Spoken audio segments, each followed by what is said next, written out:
Erdhe, profesor. Ishte u gjej.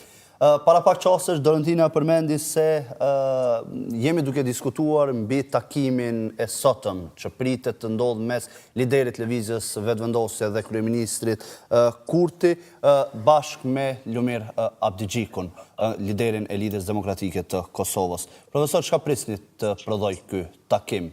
Ndonë se LDK-ja po përballët me një numër të madh problemesh brenda vetë subjektit politik.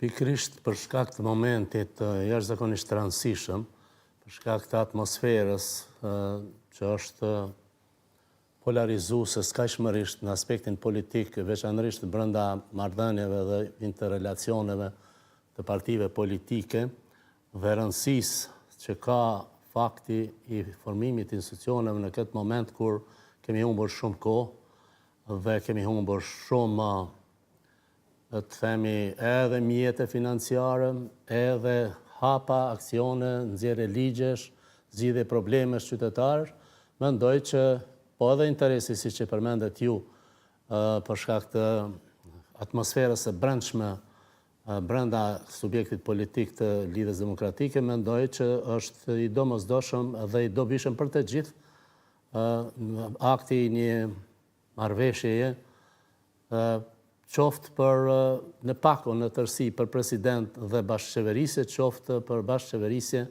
sepse dy parti tjera parlamentare kanë refuzuar faktikisht kontaktet dhe tani më jemi në zgrips në një pat pozicion, për të mos thënë edhe çor sokak, si do të thoshte ajo fjala turke, thjesht kur nuk kemi matutje, nëse dikush gjykon me arsye të shëndosh dhe kjo klasë politike fituesi në radhë parë, po edhe opozita mendojnë për qytetarin minimalisht, për ndryshe janë dëshmuar si të papërgjegjshëm sa duhet, do duhet që të kishte një marrëveshje gjithëpërfshirëse dhe do duhet që të formoheshin institucionet.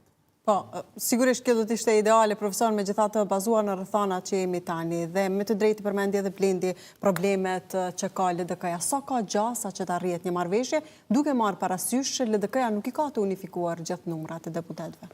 Fillimisht ju them që nuk është ideale, por është reale dhe imperative, e domosdoshme. Thash, jo rastisht jemi në zgrips kohën, në cajtnot, kur nëse nuk ka marrëveshje, kur janë zgjedhjet të reja, është diçka që është katastrofike për të gjithë. Çdo pikpamje, për të mos humbur kohë në detalizimin e mendimeve dhe pasojave që mund ndodhen, pra është diçka që duhet të ndodhë. Nëse këta njerëz nuk e kuptojnë se çka po bëjnë, çfarë dëmi po i sjellin, po flas për këta eksponentë këtyre partive politike, thash më parë fituesin radh parë, po asgjë më pak as këta të tjerët, nuk e kuptojnë këtë.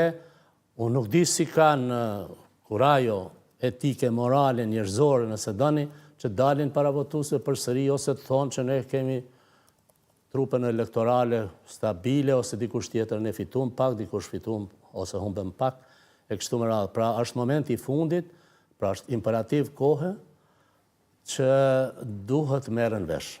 E qartë.